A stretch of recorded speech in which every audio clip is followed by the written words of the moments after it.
తెలంగాణ రాష్ట్ర bar council ఎన్నికల ప్రచారం రాష్ట్రంలో జోరందుకుంది. ఈ నెల 30న జరిగే రాష్ట్ర బార్ కౌన్సిల్ ఎన్నికలకు పోటీలో నిలిచిన అభ్యర్థులు రాష్ట్రంలో జోరుగా ప్రచారం నిర్వహిస్తున్నారు. ఈ ఎన్నికల ప్రచారంలో భాగంగా నేడు తెలంగాణ హైకోర్టుకు చెందిన ప్రభుత్వ pleader Ananthasenareddy Tandur bar council సభ్యులతో సమావేశమయ్యారు.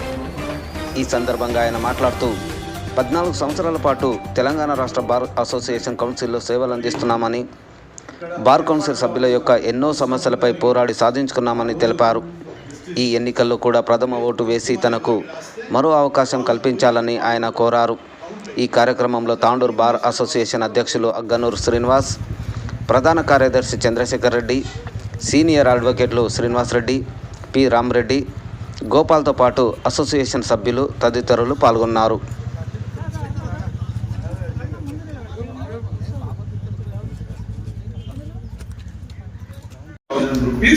అడ్వకేట్ క్లెయిమ్ చేసుకోవచ్చు.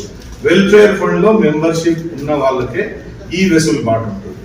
మరి థర్డ్ వెల్ఫేర్ ఏంటంటే లైబ్రరీలో 7 years కంటే తక్కువ స్టాండింగ్ ఉన్న అడ్వకేట్స్ కు interest free 10,000 rupees loan. 10,000 rupees loan cash ఇవ్వకుండా బార్ కౌన్సిల్ వాళ్ళే అడ్వకేట్ దగ్గర నుంచి, జూనియర్ అడ్వకేట్ దగ్గర నుంచి ఇండెంట్ తీసుకొని బుక్స్ ఇస్తారు. ఎందుకంటే వాళ్ళు ఇనిషియల్ స్టేజ్ లో జూనియర్ అడ్వకేట్స్ నిలదొక్కుకోవడానికి, ప్రాక్టీస్ లో స్టెబిలిటీ కావడానికి మెయిన్ అన్ని పుస్తకాలు రావు కానీ మెయిన్ ఇంపార్టెంట్ పుస్తకాలు వస్తాయి. దాని తర్వాత మనకు లైబ్రరీ లోన్స్, తర్వాత వాలంటరీ రిటైర్మెంట్. ప్రతి సంవత్సరము దాదాపు ఒక 15 నుంచి 17 మంది న్యాయవాదులు వాలంటరీ రిటైర్మెంట్ తీసుకుంటారు. మరి వాలంటరీ రిటైర్మెంట్ అనేది డెత్ బెనిఫిట్ లో, ఇప్పుడు మనకు డెత్ బెనిఫిట్ 10 lakhs ఉంటే 50% ఇస్తారు. ఎవరికి అంటే 30 years పైన ప్రాక్టీస్ చేసినటువంటి న్యాయవాదులకు మాత్రమే ఎలిజిబిలిటీ. వాళ్ళు సరెండర్ చేయాలి సర్టిఫికేట్ సరెండర్ చేసి మేము ప్రాక్టీస్ చేయమని చెప్తే 10 lakhs లో 50% 5 lakhs వాళ్ళకు వాలంటరీ రిటైర్మెంట్ ఇస్తారు. ఇంకా మిగతా ఫెసిలిటీస్ ఏమున్నాయి? ఫ్యూనరల్ ఎక్స్పెన్సెస్ అంటే ప్రతి డెత్ క్లెయిమ్ కు 10 లక్షల రూపాయలు 20,000 rupees ఫ్యూనరల్ ఎక్స్పెన్సెస్ ఇస్తారు. Bar council of India fund నుంచి కూడా ఒక 30,000 రూపాయలు వస్తాయి. ఇవి మనం వెల్ఫేర్ స్కీమ్స్ చేసుకునేవి. 16 కోట్ల రూపాయలు ఆదాయం వస్తే ఇంచుమించు 16 కోట్ల రూపాయలు ఖర్చు ఉన్నది. 12 కోట్ల రూపాయలు మనకు డెత్ బెనిఫిట్ కే అవుతుంది. 2.5 crores ఫైనాన్షియల్ అసిస్టెన్స్ కి వెళ్ళిపోతుంది. లైబ్రరీ లోన్స్ కు ఒక 50-60 లక్షలు వెళ్ళిపోతుంది. తర్వాత ఫ్యూనరల్ ఎక్స్పెన్సెస్ కు ఒక 20-30 lakhs పోతుంది. ఏమన్నా ఒక 30 lakhs 40 lakhs మిగిలిస్తే ఫిక్స్డ్ డిపాజిట్ లో తెలంగాణ అడ్వకేట్స్ వెల్ఫేర్ టికెట్ తోని వేరే ఖర్చు, ఇన్వెస్ట్మెంట్ అది ఇది చేయడానికి రాదు. ఫిక్స్డ్ డిపాజిట్ నేషనలైజ్ బ్యాంక్ లో పెడుతుంది. మనకు ఉన్నటువంటి ఫండ్ ఇప్పుడు Telangana advocates welfare fund act కింద మన వెల్ఫేర్ ఫండ్ 13.5 కోట్ల రూపాయలు ఉంది. ఉమ్మడి బార్ కౌన్సిల్ విభజన జరిగినప్పుడు మనకు 11 కోట్ల రూపాయలు మనకు వచ్చింది. మిత్రులారా, ఇది బార్ కౌన్సిల్ యొక్క పరిస్థితి. మరి ఇటువంటిప్పుడు మనకు చాలా కోరికలు ఉంటాయి. మనం 20 లక్షలు కావాలని ఉంటుంది, 50 లక్షలు కావాలని ఉంటుంది. చాలా మంది మిత్రులు మన దగ్గరికి వచ్చి ప్రెజెంటేషన్స్ చేసిపోతున్నారు. తప్పేం లేదు. అంటే వాళ్లకు బహుశా తెలియక వాళ్ళు మాట్లాడుతుండొచ్చు.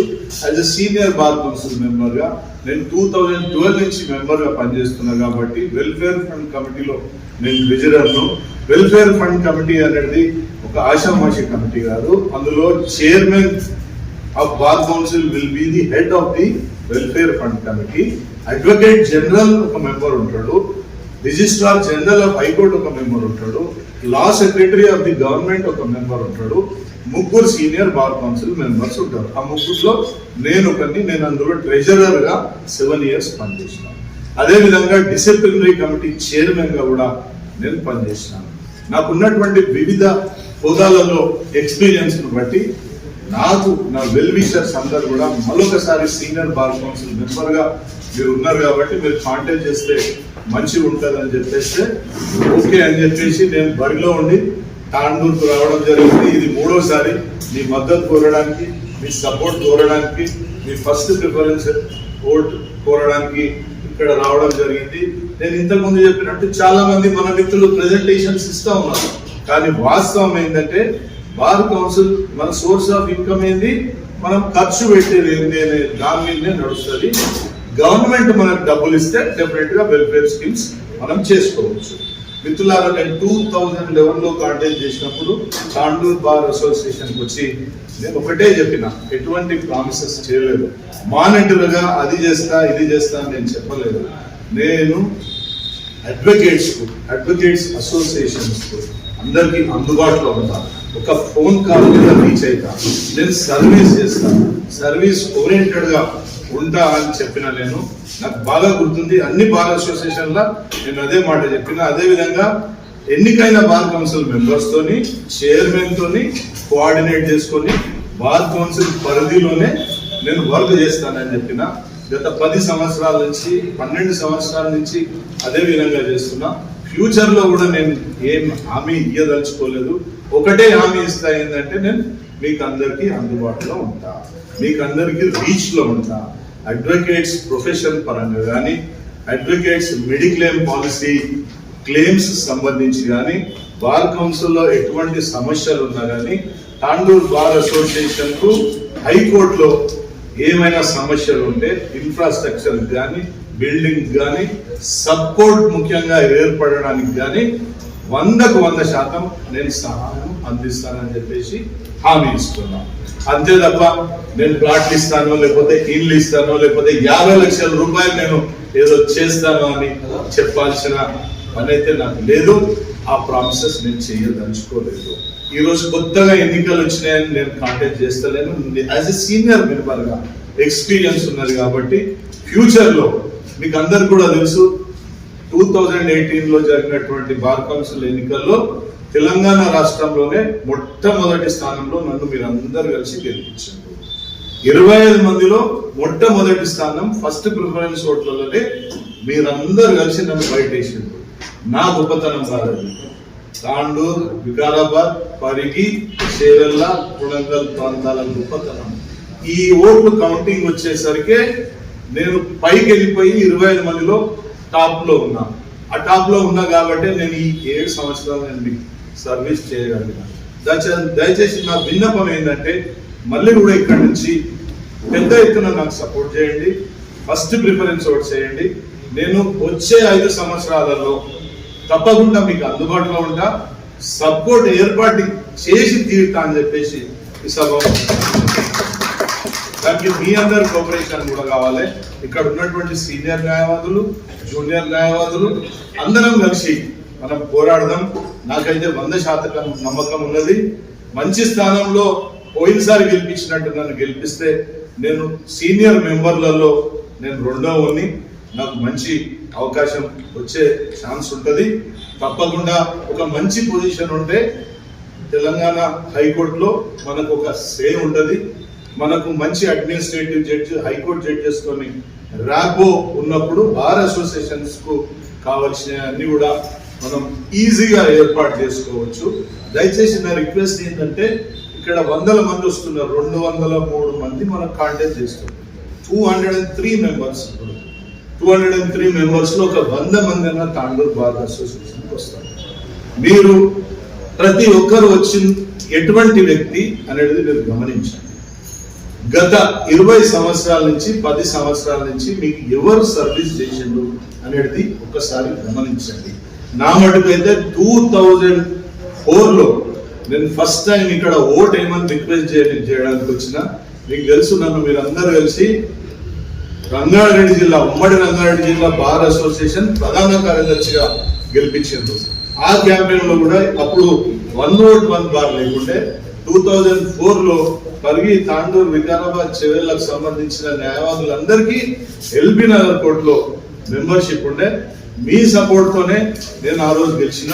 మరి 2004 నుంచి ఈ రోజు వరకు ఒకసారి ప్రధాన కార్యదర్శిగా, పబ్లిక్ ప్రాసిక్యూటర్ గా, అదేవిధంగా 2 పర్యాయాలు బార్ కౌన్సిల్ మెంబర్ గా మచ్చ లేకుండా నేను మీకు సర్వీస్ చేసినానని చెప్పేసి నేను మీకు చేతులు జోడించి నమస్కరిస్తున్నా.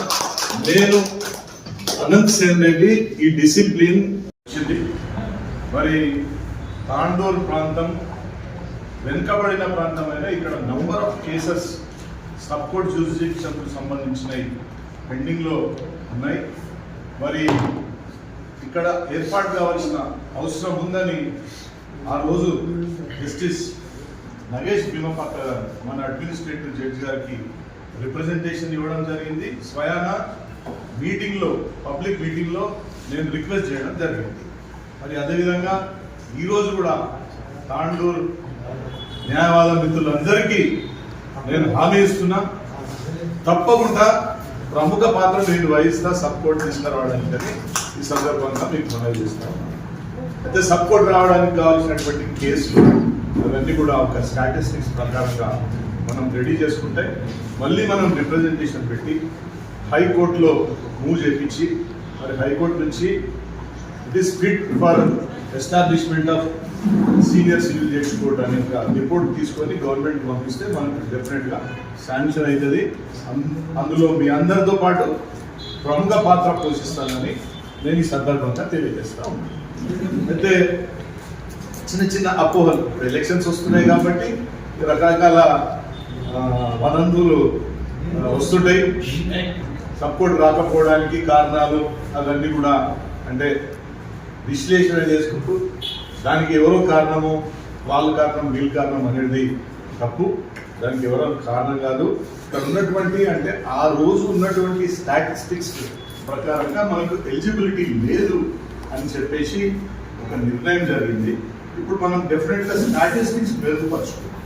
మనం రిప్రజెంటేషన్ పెట్టుకొని మరి అక్కడ ఉన్నటువంటి అడ్మినిస్ట్రేటివ్ జడ్జి గారితో రిక్వెస్ట్ చేసి, ఇది చాలా వెనుకబడిన ప్రాంతం, నంబర్ ఆఫ్ కేసెస్, ఎందుకంటే మొదటి నుంచి కూడా కేసెస్ చాలా industrial area plus commercial area, మంచి హబ్ ఉన్నది ఇక్కడ లిటిగేషన్ కాబట్టి ఇక్కడ సపోర్ట్ గురించి మరి కంపల్సరీ ఎస్టాబ్లిష్ చేయాలనే రిప్రజెంటేషన్ పెట్టి మనం ప్రయత్నం మనం చేద్దాం. ఇది సపోర్ట్కు సంబంధించిన విషయం. మరి మిగతా విషయాల గురించి బార్ కౌన్సిల్ వెల్ఫేర్ యాక్టివిటీస్, మన బార్ కౌన్సిల్ ఎట్లా నడుస్తుంది అనే విషయం నేను చాలా డీటెయిల్గా నేను చెప్పిన దాదాపు ఒక గంటన్నర నేను ఎక్స్ప్లెయిన్ చేయకపోయాను. ఇక్కడ మళ్ళీ కూడా చాలా బ్రీఫ్గా చెప్తా. బార్ కౌన్సిల్ రెండు చట్టాలతో మాట్లాడిపోతారు. రాజ్యాంగబద్ధమైనటువంటి సంస్థ, చట్టబద్ధమైనటువంటి సంస్థ, statutory body. It is a bridge between high court and bar associations, lower court bar associations. అంటే ఇండివిజువల్ ప్రొఫెషన్ కు సంబంధించినటువంటి స్టాట్యూటరీ బాడీ. మనం అక్కడ ఓత్ తీసుకొని ప్రమాణం తీసుకొని ఈరోజు మన బ్రెడ్ అండ్ బటర్ మనం ఎర్న్ చేసుకోగలుగుతున్నాం. అటువంటి సంస్థకు రెస్పెక్ట్ ఉంచాలి, ప్లస్ అక్కడ రెస్పెక్టబుల్ పర్సన్స్ పంపిస్తే హైకోర్టులో మనకు కావాల్సినటువంటి పనులు ఈజీగా జరుగుతాయి. ఒక చీఫ్ జస్టిస్ దగ్గరికి పోయి మాట్లాడేటప్పుడు ఒక విలువైనటువంటి వ్యక్తి లేకపోతే ఒక సమూహం పోతే వాళ్ళు మనకు రెస్పెక్ట్ ఇస్తారు. మీకు అందరు కూడా తెలుసు, బార్ యునైటెడ్ గా ఉంటేనే మనకు జడ్జెస్ కానీ ఉన్నత స్థానంలో ఉన్నటువంటి వ్యక్తులు కానీ మనకే మనం పనులు చేసి పెడతారు. బార్ లో డివిజన్ వచ్చినప్పుడు అంటే అక్కడ యోగ్యత లేని మనుషులను మనం పంపించినప్పుడు ఇబ్బందికరమైన పరిస్థితులు ఉంటాయి. దయచేసి నా రిక్వెస్ట్ ఏంటంటే మిత్రులారా, discipline, character, integrity and service, ఇవి ఉన్న వ్యక్తులను మీరు అక్కడికి పంపించండి. ఇప్పుడు 1, 2, 3, 4, 5 ఓట్స్ వరకు వేయాలి. కొత్త ఎలక్షన్ రూల్స్ ప్రకారంగా తప్పకుండా 5 ఓట్లు వేయాలి. లేడీ రిజర్వేషన్ వచ్చింది, చాలా మంది కన్ఫ్యూజన్ ఉన్నది, ఒక్క బ్యాలెట్ 2 బ్యాలెట్లు అని. ప్రస్తుతానికి అయితే ఆర్డర్ ఏం లేదు, 2 బ్యాలెట్లు లేవు, ఓన్లీ ఒక్క బ్యాలెటే ఉండే అవకాశం ఉంది.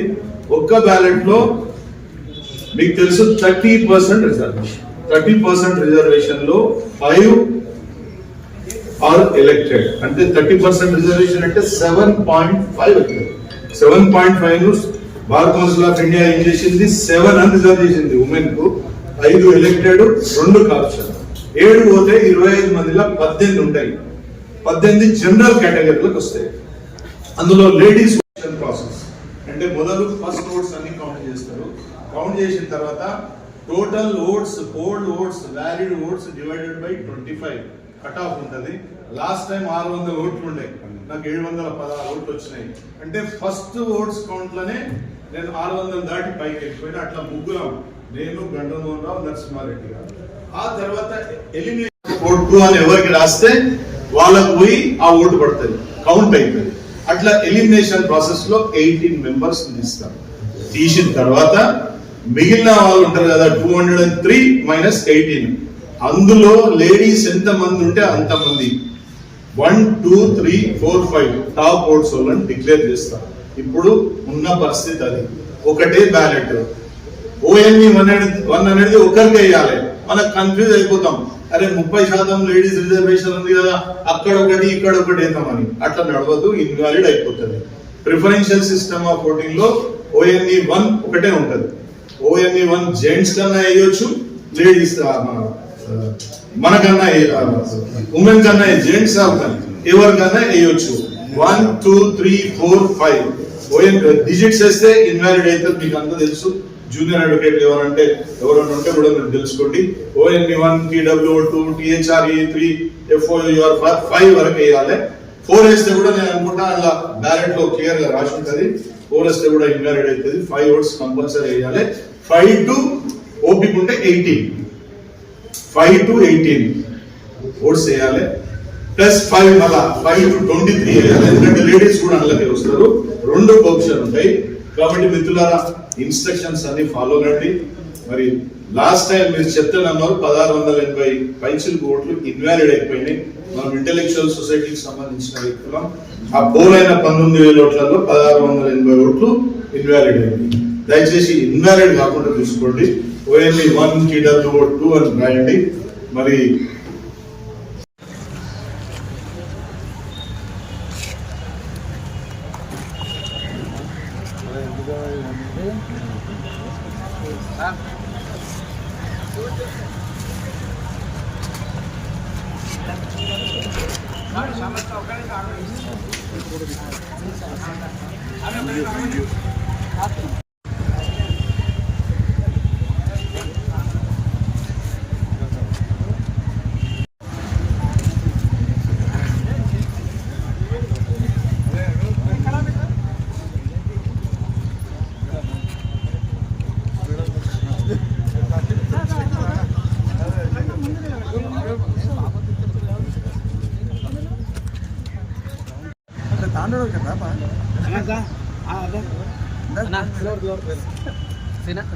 జర ముందు దా